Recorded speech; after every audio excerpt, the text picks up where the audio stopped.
la déstabilisation d'un certain nombre de pays et sur les gens qui, en Afrique, ce que j'ai appelé, avec une comparaison que j'ai prise chez Lénine, la fameuse bourgeoisie comprador, j'ai appelé ça l'opposition comprador. Qu'est-ce que c'était les compradors? C'était du temps du colonialisme portugais à Macao, des Chinois qui acceptaient la domination coloniale portugaise à condition de garder une part de l'économie et du commerce. Eh bien, on vit la même chose en Afrique. J'ai longuement averti sur qui était Katumbi.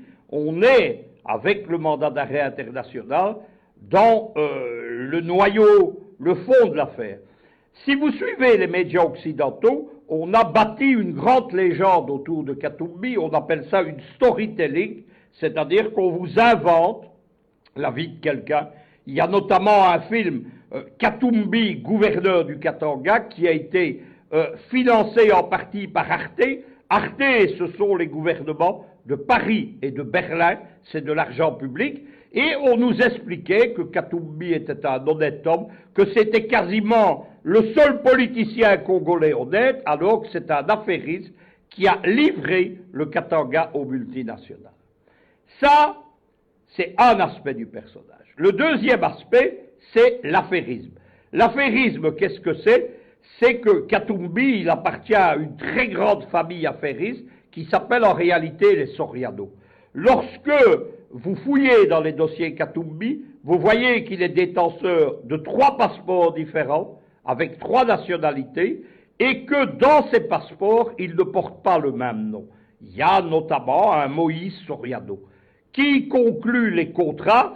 Soriano, Katumbi, Katumbi bis, on ne sait pas très bien. Troisième chose, Katumbi, c'est le choix d'un scénario politique. C'est l'homme qui a été choisi dès les années Obama, le fameux sommet USA-African Leader, nous sommes à l'été 2014, il a été choisi comme l'homme qui était chargé de dégager la cible principale de ce qui est devenu le printemps africain, qui était Kabila. Kabila invité au sommet USA-African Leader et qui s'est vu opposé à une conférence de presse à John Kerry, qui était le ministre des Affaires étrangères américain de l'époque, et le but était très simple, c'était d'humilier Kabila, qui a été sous-estimé et qui a compris directement ce qui se passait. Que devait être Katumbi? Katumbi devait être le candidat unique de l'opposition. On a, mais les Américains ont l'habitude de le faire, surestimé sa popularité, et on lui a bâti les moyens de ses ambitions politiques.